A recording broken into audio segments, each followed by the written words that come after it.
Hello friends and welcome to Adam's Farmhouse Kitchen.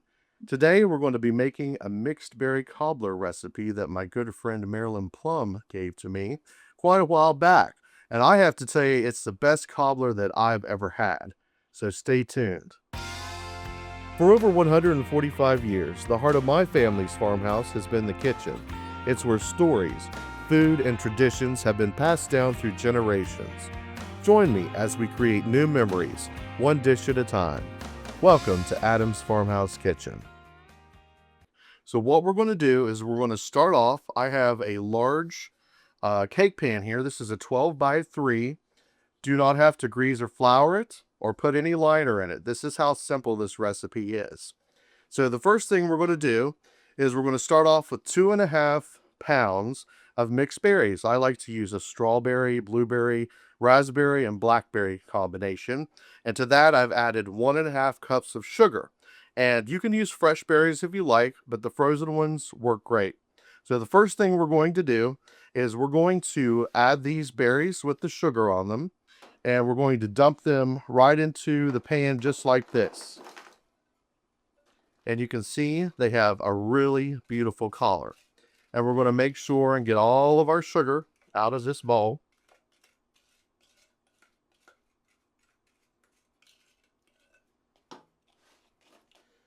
And I like to kind of just move them around a little bit, make sure that the sugar has coated all of the berries really good.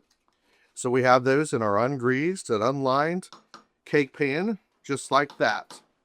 So our next step, what we're going to do, is we are going to start off with the batter next. And the batter is very simple. And what we have here is we have 2 cups of granulated sugar, and we have 2 cups of whole milk, a 1/2 cup of melted butter, and 2 cups of self-rising flour, and 1 tablespoon of clear vanilla extract. And then for the topping, what we're going to do after we get the batter poured on is we're going to sprinkle. We have right here we have a 1/2 cup of granulated sugar, and we're going to put half of that on the top here in a minute. And then 10 minutes after you put it in a preheated 350-degree oven, we'll sprinkle the rest on, and then it'll bake until it's done. And it'll take about 45 minutes or so. So let's go ahead and get started with the batter. We have our dry ingredients, which I've already pre-measured, and those are going to go right here into this bowl. And then we have our wet ingredients, which I'm going to add in there as well. And I'm going to add the melted butter into that. And then what we're going to do is we're going to gently mix this up. We've got one of my granny's beautiful yellow Pyrex dishes here, and she cooked in these for many years. So we're mixing all of this up, and it's really a batter that you can do by hand. It's really not necessarily, have to put it in a stand mixer, or, if you have problems mixing with your hand, you can actually put it in you can actually use a hand mixer if you want to. So we're going to get this all mixed up just like this. Make sure we get the edges of the bowls scraped down. This batter looks pretty good. You can see it's got all of the lumps out of it and everything right now. You see how it's kind of thickening up a little bit. We want to make sure and get the sugar well incorporated. And you can tell, you can hear it if it's still not incorporated on the bowl there as you beat it up. Gosh, it smells so good. I wish you could smell it. You're going to have to go out and get the stuff and make it right away because it is so good. All right, there's that. And then what we're going to do, we've got our berries in here, and we're going to pour this batter evenly over the top of the berries.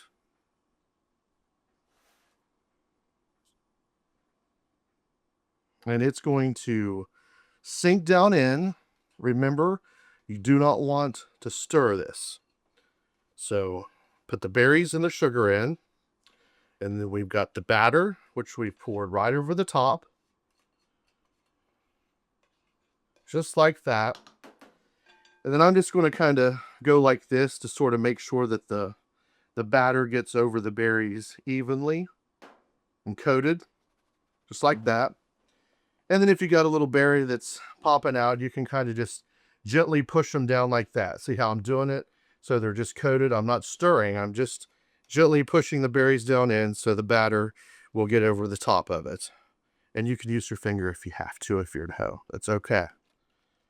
Granny did it. If Granny did it, it's okay. So we're going to do that. And so we got all of our berries coated in the batter. And then give it one little last jiggle there. So you get a little bit of, so that's going to settle right down through the berries, your batter.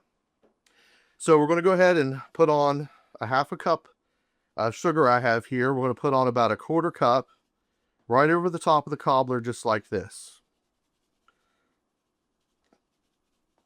And then we're going to pop this in a preheated 350-degree oven for about 45 minutes. It's going to brown up really nice, and it'll be pulling away from the edges just a little bit.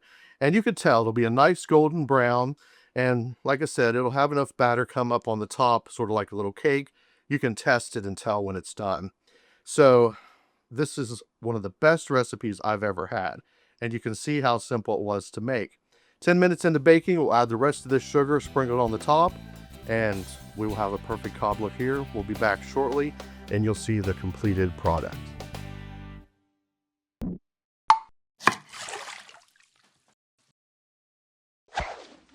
All right, folks, well, the cobbler's done, so let's take a look. Fresh out of the oven, our beautiful cobbler. You can see how it thickened up. It's lightly golden brown, and it's just absolutely delicious.